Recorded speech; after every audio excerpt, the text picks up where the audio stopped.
Welcome everybody to the second video of the Murrow Minutes Goes Virtual. I'm your host, Mackenzie Johnson, and we have a great segment for you today talking about online courses and resources and ways for you to be successful this semester as we transition into a virtual classroom atmosphere because of COVID-19. So again, we're happy to have you here. We have some great guest speakers. So without much further ado, let's go ahead and have them introduce themselves.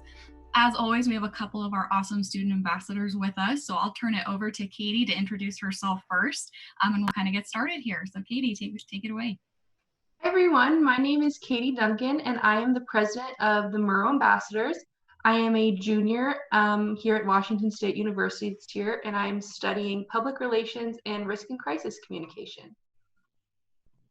Hi guys, I'm Ariel Yakwazi. I am a junior here at the Murrow College. I am a broadcast production major. I've recently been inducted as president of Cable 8 Productions. I am a Murrow ambassador, and I'm just super involved with school. Great. And sorry, no, you're totally fine. And we are super excited to have with us today as well Rebecca Cooney, who is a faculty member in the Murrow College. So I'll turn it over to you, Rebecca, to introduce yourself as well. Sure. I'm Rebecca Cooney, and I'm a clinical associate professor of strategic communication in Murrow College. I'm also the director of Murrow online programs.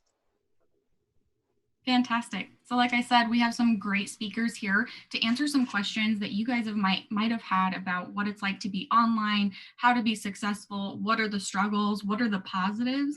And after we go over some of those questions, we actually have some really cool virtual content that we're going to share with you about what some of our Murrow students have been doing through this transition of moving to online. So we've got some really cool things to show in this video today.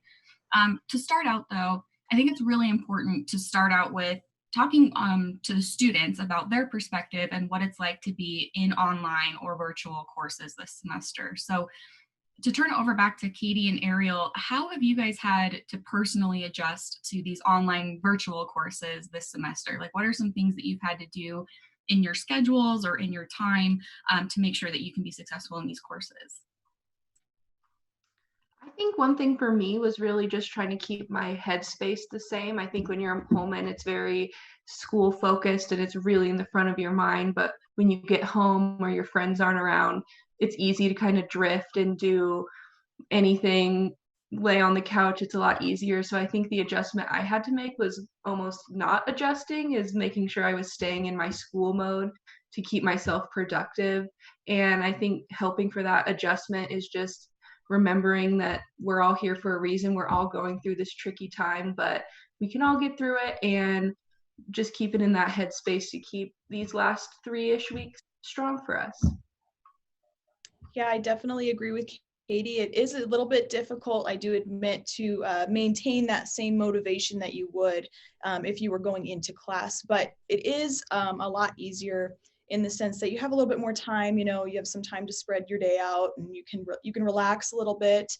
So that part's been nice, but the hardest part for me, yes, has just been the motivation and just, sitting down and doing the work instead of saying, oh, I'll do it later. But, you just got to get into that routine, get up at the same time every day. That's very important. Going outside and going for a run or going for a walk, that's always really good. And it's really helpful for me. And then, eating a good breakfast, and then just getting your work done and attending class. Even though it's, virtual now, it's super important to go to class, and, that gives you a lot of one-on-one time with your professor, more than you would think. And everybody's going through the same thing. So you just got to kind of keep that in your headspace, and you can always talk to your peers and your professors and your advisors. Wow, what great answers. I really think that has been what a lot of students have been saying as well, is that it may not be their preference to have gone online or gone virtual, but the thing that helps them the most is sticking with that schedule, like you both mentioned, getting up at the same time, sitting in on your courses, setting time aside to get those assignments done. I think you're absolutely right. And I hope that the rest of our Murrow students kind of have the same mindset as well, because that's going to be what keeps you successful moving forward. I think something that I would be interested to hear from on the student perspective is, what have you found the most challenging about your courses moving online? And what do you do to kind of combat that? What do you do to fix that challenge or to grow from that challenge? think the most challenging thing for me is just again like maintaining my schedule and maintaining the motivation to do my assignments and go to class.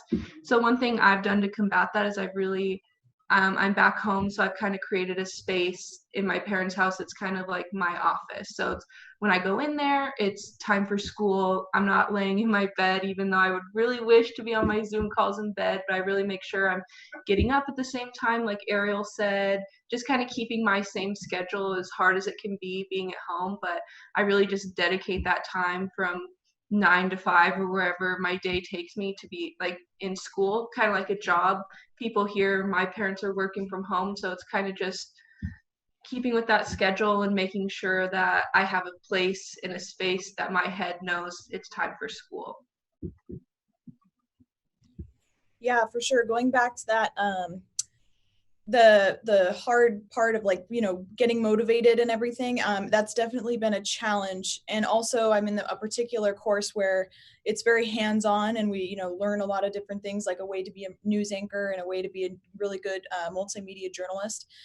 So it's been a little bit difficult because that's not particularly what I signed up for, but it's been really cool because we've learned how to adapt to this whole situation. We've learned how to do just different things online, and we can film things on our phone. We do these things called news packages, and normally we'd have to go up to the third floor of Murrow and go and check out equipment every time we needed to shoot a video. But now we can just do it all from our phones, and we're learning, and it actually makes us, I think, a little bit more marketable because we can adapt to certain situations. So it has been challenging, but with those challenges comes like perseverance, I guess. Great answers to those, guys, truly. I kind of have felt the same way as an advisor and instructor in the Murrow College as well, where it's been really challenging and very time consuming to switch over to online and virtual and have all these meetings virtually.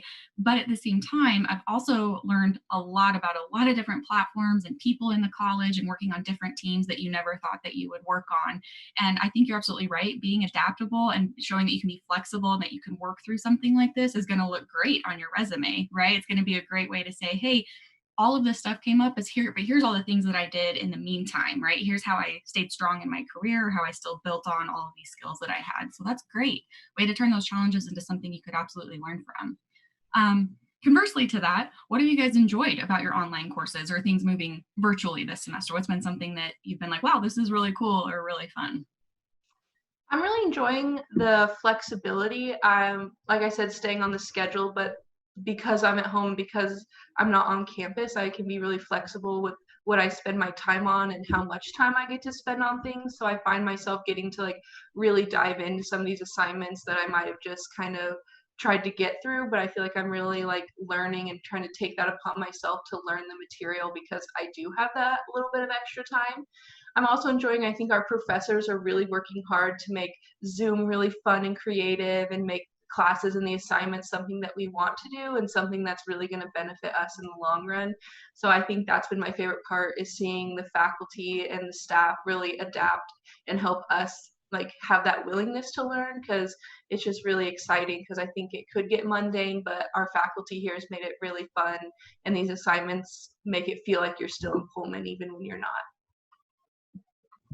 Yeah, I completely agree with Katie. It's a lot more fun in the sense that you have that more one-on-one time with your professor. Even if you're in a larger class, you can still, easily message them a question during the lecture, or, with the chat option in Zoom. And you can also, Zoom's really nice because it's just, I find it a little easier to connect with the professor if it's difficult for you to meet with them in person. And also, it's nice having that flexibility, like Katie also said. Then you can work on other little projects that are also helping your education. You can study for more time, like with going to in-person classes, you have to focus a certain amount of time for each class, and it can be a little bit difficult on how much time you want to spend on certain projects. I'm not saying, don't spend less time on any projects, but it's a little bit easier now that you don't have that really packed schedule like Katie and I had before.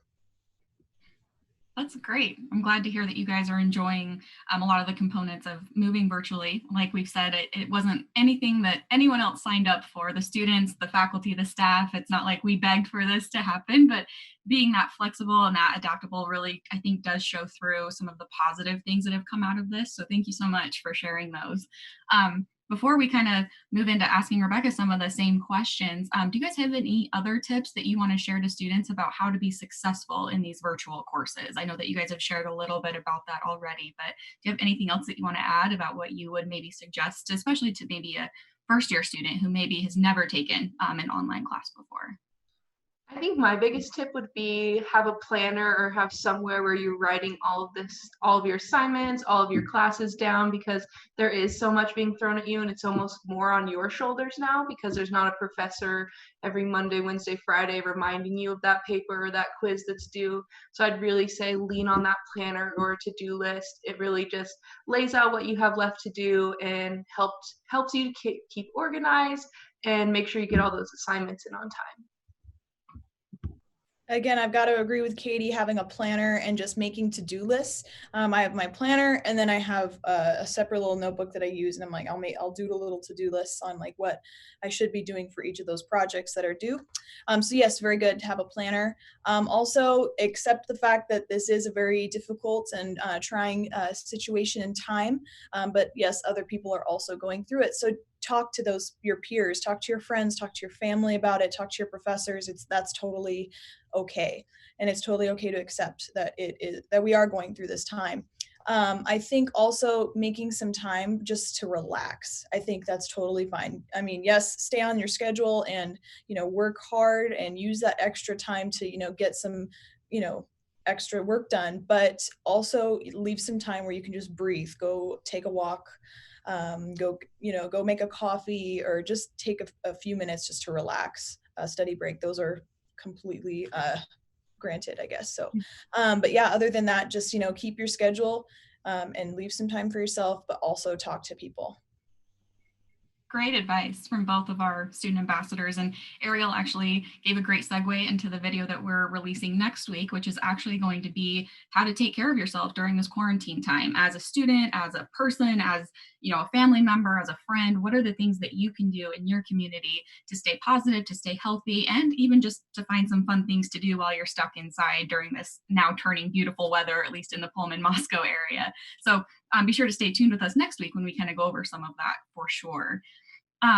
Awesome. Well, thank you guys so much for sharing your perspective on that. I'm also very excited that we do have Rebecca Cooney here with us, one of our great faculty members in the Murrow College. And I kind of want to ask her some of the similar questions, but from the faculty perspective. So Rebecca, to you, what has been challenging as a faculty member moving to these virtual courses, which is, like we keep saying, something that none of us really signed up for? Right. So I've been teaching online classes now for about 6 years, so designing them and delivering them and whatnot. So that part of it wasn't that daunting for me. I understand how to take a class that has historically been offered in person and sort of retrofit it into an online environment where students have a different level of engagement with the faculty, but they still have a course schedule, they still have assignments, they have lectures, they engage through discussion forum, they may have exams, whatever. So that part of it wasn't that daunting for me. What was really challenging for me was taking these in-person classes that are very much designed to be in person and suddenly finding myself in how do I maintain my teams? How do I make sure that the students are able to engage with their Center for Civic Engagement clients and we have leads in our Center for Civic Engagement project where students are actually take leadership roles and manage 3 teams. I also wasn't really prepared for doing asynchronous delivery and synchronous delivery at the same time. So I've never actually run live Zoom sessions the way I'm doing it now. So I've had to learn a lot about what it's like to actually run a distance course live while also chatting and dealing with emails and dealing with tech failures. And sometimes the students aren't on camera, and so you don't have that, eye contact. So that the most challenging thing I think has been trying to figure out how to adjust from this sort of in-person mindset and the in-person style and design into the virtual environment, but still make it meaningful and still be able to create the connections with the students. Great answer to that. I love hearing from the faculty about that. This is challenging for them too, right? A lot of them, like Rebecca, have experience in these online courses and have been doing it for a long time, but there is a difference between being truly online and doing virtual synchronous meetings. And I think that a lot of our faculty have put in a lot of effort and a lot of time to make it meaningful and make it impactful for students. So I'm really thankful that Rebecca's here to share that perspective with us. Again, kind of the opposite question of that is, what are the things that you've enjoyed about moving to virtual? Have there been really cool things that students have done, or really cool conversations or teams that you've worked on because of moving to virtual? My original plan when I started this was I was going to run my normal Monday, Wednesday, Friday class. I was going to do Zoom sessions. I would have everybody participating with all of the chats and emojis and everything. And then that failed, like, I don't know, first day, basically. So I shifted really quickly, especially to my team-based class. I have a class where there are 10 teams, and these teams are working on campaigns. They're working on digital campaigns and the execution of these digital campaigns, including measuring and creating content. And so what I shifted to was I have them meet with me one-to-one. We used a Google a Google sheet to schedule these out. And these teams, they come and they meet with me, and we do these one-to-one sessions. They can be 10 minutes or they can be 30 minutes, but it's a check-in. Everybody ends up being on screen, which is nice, versus when you have 40 people in a session, they tend to turn off video and they're muted. And so there's not as much interaction. And so when I have just 4 of them there, we can interact. We can talk about what's going on with their assignment. I can share my screen. They can share their screen. We can walk through their metrics. And I actually feel like that experience has been really instructive, because I think some of that would actually be really valuable when we return to normal in-person classes. I could really see that certain Fridays or some other times in the semester that we come together in this environment, in this Zoom environment, to be able to share screen and go over things. Because sometimes in the classroom, there's so much chaos, there's so much noise, there's not a lot of breakout space. I think that having that one-to-one, quiet, focused time with the teams has been really, really beneficial. And I think I want to incorporate it into my in-person going forward as well. That's really good to hear. I like that point. I was actually thinking something similar as we kind of go into recruiting students and working with students over Zoom, over the phone, over all these different virtual platforms. And I was thinking, wow, with some of this we may actually want to incorporate when we go back into person this fall or this next year. Like, this would be a really neat aspect to include. Our students seem to really engage more in this way. And so I think you're absolutely right. I think there are some really great things that we're learning this semester that hopefully we can incorporate in the future. I think the last question I have as far as being successful in these courses are, what are your tips as a faculty member to students who are taking these virtual courses this semester about how to be successful? I mean, coming straight from the source, what are the things that students can do? I find when I work with a lot of the instructors who have either taught online for some time or are brand new to teaching online, and my main mantra is be consistent, be responsive, and be patient.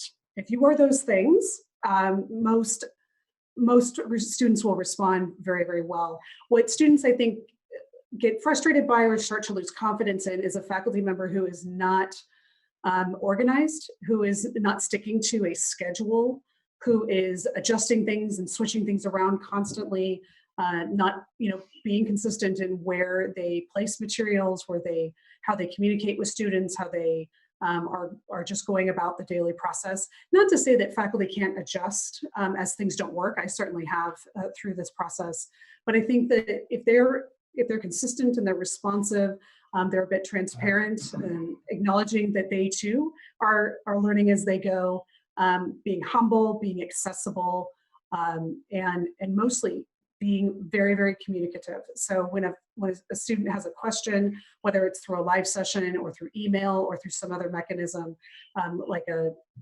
questions for the instructor on a discussion forum in Blackboard, it's just super critical that faculty do everything they can to be as responsive and as present as possible during this time.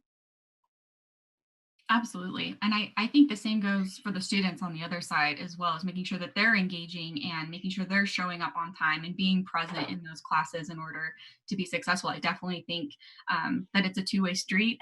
Zoom kind of goes both ways. So the faculty is there to teach, but your camera's on as well, so try to engage the best way that you can. I think that's super important. And thank you for sharing. Hopefully, this kind of first part of our segment has opened up some ideas about how you can be successful in your virtual courses this semester. And maybe you can start thinking about some things you've learned this semester that you can take with you as we move back into person this next year. So hopefully that was helpful to hear from both students and faculty. But now I'd like to move into a really cool part of the segment where we kind of pulled some pieces together about the cool things that our students have been creating this semester in this virtual atmosphere. So I think the first thing that I'll do is we'll turn it over to our ambassadors first to kind of go over some of their content. To start it off, I like to mention some of the things that I think are really cool that the Murrow College has done virtually.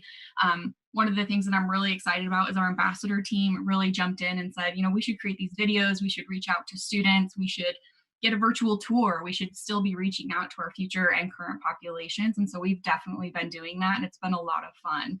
I think something that's also really fun is our marketing teams, our development teams, our student services teams, our faculty teams have all come together to give students some really cool opportunities as far as virtual coaching, as far as participating on videos and getting involved in classes and extracurricular opportunities like internships and things like that. So I think it's been really cool to see the move to virtual, but I kind of want to show some actual class content. So I thought I'd turn it over to, let's turn over to Katie first to kind of talk about her class and what she's been doing this semester virtually. Yeah, so one class that I want to talk about is COMSOC 326. The title of this class is Organizing for Social Change. And this is another class that is a CCE-led class. And we've been working with a client. We had been working with a client all semester. And so when the transition came to go online, I'm not going to lie, it's kind of freak out mode because I was supposed to be interviewing residents of Sojourners Alliance. So just to say what that is, they are a nonprofit based in Moscow that is a transitional housing for homeless people on the Palouse. So our campaign was we were kind of gathering the stories of these residents and building a homepage, like a mock homepage, social media posts, newsletters, things like that for this nonprofit to go and use later when they see fit. So again, I was working with a group of 4 other Murrow students, and as we transitioned online, it was really crucial for us. We lean on Zoom really heavily because it's a collaborative project. So while I did the interviews, my team still has to know what they said, and kind of I have to relay that information to everyone. And while I can type that up and put it on a Google Doc, nothing really beats talking to my group one-on-one on Zoom. So we love to have Zoom calls, and that's what we've been doing. So one piece of work that I wanted to show is still a work in progress, but we are creating a mock homepage for our nonprofit partner. So as we used Weebly, which I learned in Rebecca's 310 class, which has been really exciting. So we kind of just talked with our partner and used their images and things that they utilize on their website, so it would be easily transferable over. It is still a work in progress as we're still talking with our community partner, but we're creating this homepage so that hopefully if they choose to run this campaign ever, they can kind of just take this model that we've made and put it into their own website and their own newsletters. So it's been really exciting. We've also got to continue working with our community partners. So that's been really great resume building for me. Being a StratCom major, I'm still being able to talk to these professionals and really get my interview skills and create this content that I can put into my portfolio. So it's been really great and we're really enjoying it. And while it is different online, we've still been getting to do the cool content in class that we all signed up for. So How fun is that? That's awesome. Thanks for sharing that website. That looks great. Doesn't look in progress to me at all. So I took a look at that and browsed around, and it looks really great. And it's awesome to hear that the project didn't have to get halted because of us, moving virtually. So that's really cool that you guys are still meeting as a team and still moving forward with that. So good for you guys. That's awesome. Ariel, did you want to share one of your classes as well? Yeah, of course. I just wanted to point out that I think students are doing a really great job coping with this whole online transition. It has been difficult, but students like Katie and I think that we've really coped with being online and just the whole transition. But as far as my major and my classes go, one major project that we've been working on, or one transition that we've been working on, is how do we get our newscasts, our daily, weekly newscasts out? Because that's our main goal as journalists, is to get information out to the public, and that's what we're practicing doing now. Normally, we would have been in a studio up in Murrow, or up in Jackson rather, um, shooting a newscast at 5:30 every day, except for on Fridays. That's at 11:30, but or 12:30, excuse me. But we can't do that anymore. We can't go up on campus. So we thought, how are we going to do this? We didn't think that it was going to happen, but we did this really cool thing. Connolly actually showed us how to do it on OBS. It's like a online broadcasting system, I believe, and it allows us to, through Zoom, to create a newscast.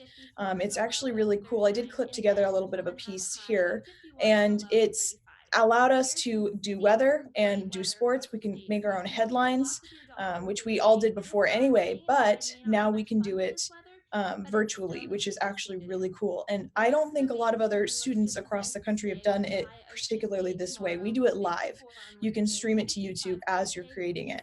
So, and we're also, as producers, when you're in 465, which is Murrow News 8, on the news on camera side of it, you also learn how to produce. And producers for this, they create a rundown in OBS of the, the different news stories, the different scenes. They're essentially the director for that show. So we're also learning how to do off-camera stuff, and that's huge because we didn't get to do that before. I mean, we can take extra classes, but now we're doing it all in one class. So this is making us a lot more marketable. And it's actually just a lot of fun learning how to do it. At first, it was a little bit scary, new software, new format on how to do things, but it's been a lot of fun. And I think that our students are doing a really great job. And our professor, Matt Lovelace, he's been super helpful. It's all a learning experience for everybody, but he's kind of become an expert on OBS, thanks to Connolly. So it's actually been really fun. And I think we're doing a pretty solid job. That's awesome. Sounds like you guys are learning a lot of new skills in that class that, like you said, maybe you wouldn't have done if we were still kind of in person, because there wasn't a need to learn a new system or to maybe broadcast every single one of your sessions live. So what a cool opportunity to jump right in and say, hey, here's how to be flexible in the communication world.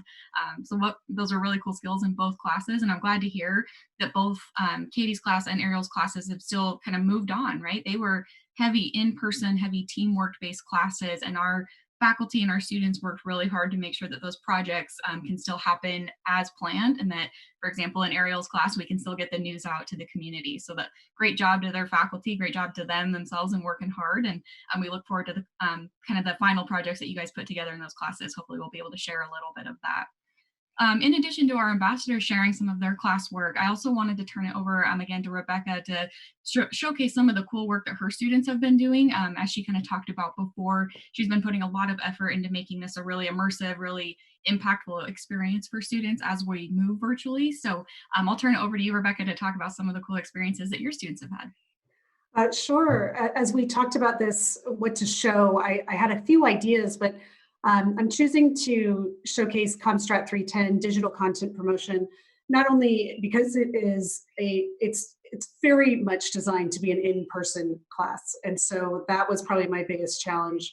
I team teach this class with Chelsea Newman and Kara Hawkins-Jedlicka, and we are all three working together so that everything that we put out to the students is actually coordinated. It's consistent and it's collaborative. So we've been in communication constantly, either through Zoom or through email, to make sure that any assignment adjustments we made, how we're running the classes, our announcements, we share the course blog. And so it was really, really important that the three of us were in concert in this process as well.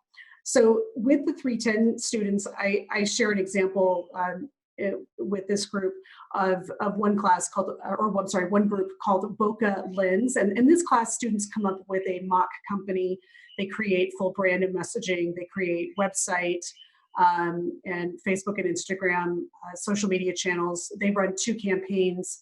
They integrate Google Analytics and search engine optimization, among other social media tactics and tools. They were in the middle of campaign 1 when this all hit, and then they've had to run all of the metrics and also do a new campaign, and they had to adjust for COVID-19 in the middle of their campaigns, which was really, really new for them. It was new for us as faculty as well.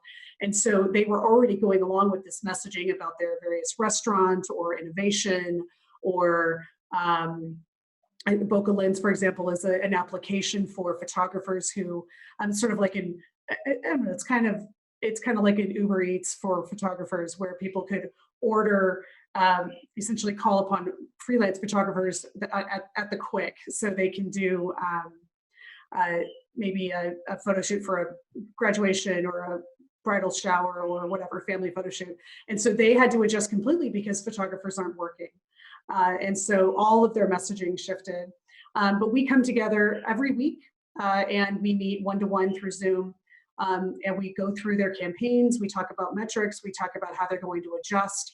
I share resources, like they're going, for one example would be that they're going to incorporate these new relief funds that are happening for these targeted groups. So one group is working with jazz musicians. So they're focusing on a jazz musician relief fund.